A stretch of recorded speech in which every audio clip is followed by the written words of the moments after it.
خوشی منانے کی بات تو نہیں ہے، یہ تو 1 سال کم ہو گیا میری زندگی میں سے۔ میں اپنی قبر کے 1 سال اور قریب چلا گیا، اور کسی کا کچھ پتہ نہیں کب اس کا وقت ختم ہو جائے۔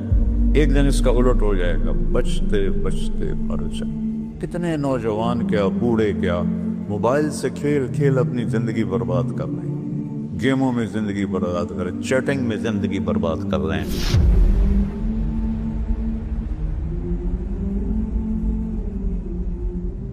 ویسے تو نئے سال نئے سال میں کوئی نئی چیز نہیں، وہی جنوری آ گیا جو پچھلے سال آیا تھا، وہی فروری آئے گا جو پچھلے سال تھا، وہی مارچ آئے گا جو پچھلے سال تھا، وہی سردی ہے جو پچھلے سال تھی۔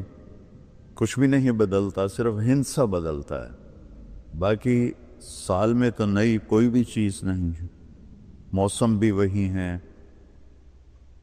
دن رات بھی وہی ہیں، بارش آندھیاں بھی وہی ہیں، دریاؤں کی روانی، ہمارے تو دریا خشک ہو گئے، وہی پہاڑوں پہ برف ہے، وہی آبشاریں ہیں، وہی چشمے ہیں، وہی پرندوں کی ڈاریں ہیں، وہی رات کا اندھیرا ہے، وہی دن کا اجالا ہے، وہی صبح و شام ہے، وہی کہیں رونا ہے، کہیں ہنسنا ہے، کہیں دکھ ہے، کہیں سکھ ہے، کہیں ظالم ہے، کہیں مظلوم ہے، کہیں بدکار ہے، کہیں نیکوکار ہے، کہیں دھوکے باز ہے، کہیں دیانتدار ہے۔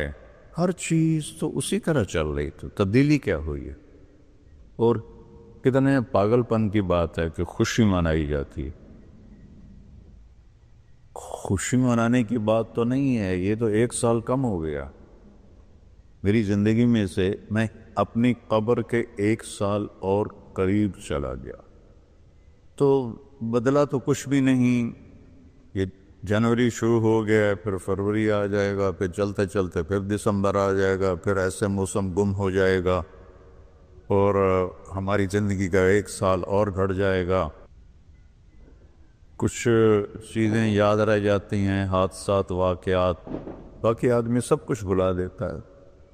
اتنی عمر گزار کے ماضی میں دیکھیں تو کچھ یاد ہے، اکثر بھول گیا ہے۔ البتہ پچھلے سال کا جو میرے بیٹے کی وفات کا حادثہ ہے، وہ شاید مجھے موت ہی بھلائے گی، اس سے پہلے تو بھولنے کا کوئی شکل نظر نہیں آتی۔ اس کا وقت تھا، وہ چلا گیا۔ تو 2023 تو میری زندگی میں ہمیشہ ہی مجھے دکھ دیتا رہے جب تک میری زندگی باقی ہے۔ تو وقت ایک بہت بڑی دولت ہے۔ جن جن چیزوں سے وقت پیدا ہوتا ہے، اللہ نے سب کی قسم اٹھائی ہے۔ ہر وہ چیز جو وقت کے بننے میں استعمال ہو رہی ہے، اللہ اس کی قسم اٹھا رہا ہے، یہ بتانے کے لیے کہ یہ جو سانس ہے نا، اب یہ کبھی واپس نہیں آئے گا۔ گئی دولت واپس آ جاتی ہے، گئی صحت واپس آ جاتی ہے، گری عمارت دوبارہ بن جاتی ہے، لیکن یہ جو سانس وقت نے لیا ہے واپس نہیں آ سکتا ہے۔ دن اور رات کتنے بڑے ڈاکو ہیں کہ علل اعلان ہماری زندگی کو کھاتے جا رہے ہیں، کھاتے جا رہے ہیں، کھاتے جا رہے ہیں۔ کوئی ہمارے 100 روپے جیب سے نکالے تو ہم کہتے ہو یہاں جمعے میں آ جاتے ہیں جیب کترے، وہ موبائل نکالتے ہیں، اور جی میرا موبائل نکل گیا، ذرا ہوشیار بھی رہنا، پتہ نہیں آئے نا بیٹھے میں تو وہ میرا موبائل نکل۔ لیکن یہ سانس ایک لمحہ جو نکلا ہے، اسے تم واپس نہیں لا سکتے۔ سورج چاند کی گردش الٹی نہیں ہو سکتی۔ تو اس کی اہمیت بتانے کے لیے اللہ تعالیٰ نے ان ساری چیزوں کی قسم اٹھائی۔ والشمس وضحاها والقمر اذا تلاها والنہار اذا جلاها واللیل اذا یغشاها والسماء وما بناها والارض وما طحاها ونفس وما سواها۔ 7 چیزوں کی اکٹھی قسم اٹھائی ہے اللہ تعالیٰ نے۔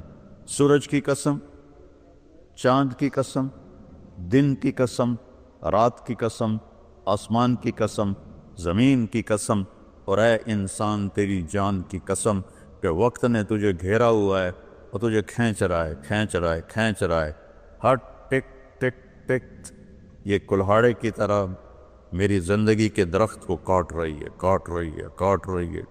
ہے اور پتہ بھی نہیں چلتا، اور کسی کا کچھ پتہ نہیں کب اس کا وقت ختم ہو جائے۔ میں اپنے بارے میں تو سوچتا تھا کہ 70 سال کا ہو گیا ہوں تو اب میری زندگی مطلب جامندہ ویلا نیڑے ہی ہے، لیکن وہ عاصم پہ وقت آ گیا کہ 36 سال کا نوجوان اور اتنا صحت مند کہ 30 کلومیٹر مسلسل دوڑنے کی طاقت تھی اس کے اندر، 30 کلومیٹر ایک سانس میں دوڑتا تھا، اور خانپور ڈیم کو 1 گو میں اس نے کراس کیا اور آر پار کیا۔ اس کے اوپر موت کا حکم آ گیا تو کچھ پتہ نہیں ہے۔ مریض سسک رہا ہے یا اللہ موت دے دے، وہ جوان مانگ رہا ہے یا اللہ زندگی دے دے، اس پہ موت آ جاتی ہے۔ اور وہ ہمارا ایک نوکر تھا چاچا فتح محمد نام تھا، فتح کہتے تھے، آخر عمر میں بیمار ہو گیا تھا تو میں اس کا حال پوچھنے گیا تو مجھے کہا میاں موت نہیں آ رہی، ہمارا ٹائٹل ہے وہاں خاندان میاں موت نہیں آ رہی۔ کسی کو مانگے نہیں ملتی، کسی کے بچتے بچتے، لوگ کہتے ہیں نا میں تو مرتے مرتے بچا، ارے بھائی بچتے بچتے مر جائیں گے، میں تو مرتے مرتے بچے، ایک دن اس کا الٹ ہو جائے گا، بچتے بچتے مر جائے۔ وقت قیمتی چیز ہے، اور یہ قیمتی بنتا ہے اس میں کچھ بھرنے سے، اور جو بھر دو گے نکال نہیں سکو گے۔ وقت کے برتن میں جو بھرو گے، وہ بوتلوں میں یہ سیرپ مشینوں ایسے ڈال رہی ہوتی ہے نا، ایسے بوتل آتی ہے اس میں اوپر سے وہ مشین اس کے اندر سیرپ ڈالتی ہے، وہ آگے چلی جاتی، کبھی کوئی بوتل مس ہو جاتی ہے تو خالی آگے نکل جاتی، اس کے اوپر کھڑا ہوا جو ہے کام کرنے والا وہ اس کو اٹھا کے دوبارہ پیچھے رکھ دیتا پھر بھر جاتی ہے۔ لیکن یہاں یہ نہیں ہو سکتا کہ میری یہ گھڑی خالی چلی گئی، کچھ بھی نہ کیا، یا موبائل سے ہی کھیلتا رہا۔ کتنے نوجوان کیا بوڑھے کیا موبائل سے کھیل اپنی زندگی برباد کر رہے ہیں، گیموں میں زندگی برباد کر رہے ہیں، چیٹنگ میں زندگی برباد کر رہے ہیں۔ وقت ایک قیمتی چیز ہے۔ یہ سال مہینے تو ہم نے بنائے ہیں، اللہ نے کہا تھا تعلموا عدد السنین والحساب، مہینے سال تم خود بنا لینا، میں تمہیں وقت کھلا دے رہا ہوں جب تک تمہاری زندگی ہے۔ 17 ہجری میں حضرت عمر رضی اللہ تعالیٰ عنہ کی حکومت تھی، ابو موسیٰ اشعری رضی اللہ تعالیٰ عنہ یہ گورنر تھے بصرہ کے، تو انہوں نے خط لکھا کہ امیر المومنین آپ کے خط آتے ہیں، نہ پتہ ہوتا ہے یہ کب نافذ ہونا ہے اور نہ پتہ ہوتا ہے یہ کب ختم ہونا ہے، تو ارخ لنا، تو ہمارے لیے کوئی کیلنڈر بنائیے۔ تو حکومت بہت پھیل چکی تھی، 22 لاکھ مربع میل میں حکومت پھیل چکی تھی، تو حضرت عمر کو یہ بات بڑی پسند آئی تو انہوں نے سب کو جمع کیا، فرمایا بھائی ابو موسیٰ کا خط آیا ہے تو ہمیں اپنا کوئی کیلنڈر بنانا چاہیے۔ سب نے کہا بالکل صحیح ہے، تو فرمایا کہاں سے شروع کرے؟ تو ایک رائے آئی میلاد النبی سے شروع کرے، ولادت نبی سے شروع کرے۔ ایک رائے آئی غزوہ بدر سے شروع کرے، ایک رائے آئی فتح مکہ سے شروع کرے۔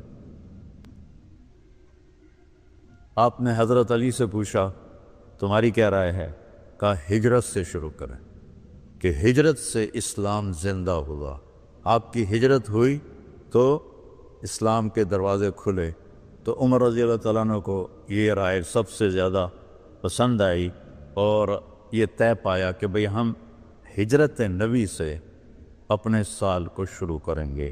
تو محرم سے ہجرت کی ابتدا ہو گئی۔ تو آپ نے فرمایا چونکہ ہجرت کی ابتدا تو محرم سے ہے، ہمارے نبی نے ہجرت کی سفر میں جا کر، 27 سفر، تو ہم ہجری شروع کریں گے وہاں سے، اور سال شروع کریں گے محرم سے، کہ محرم سے ہجرت کی ابتدا ہوئی تھی۔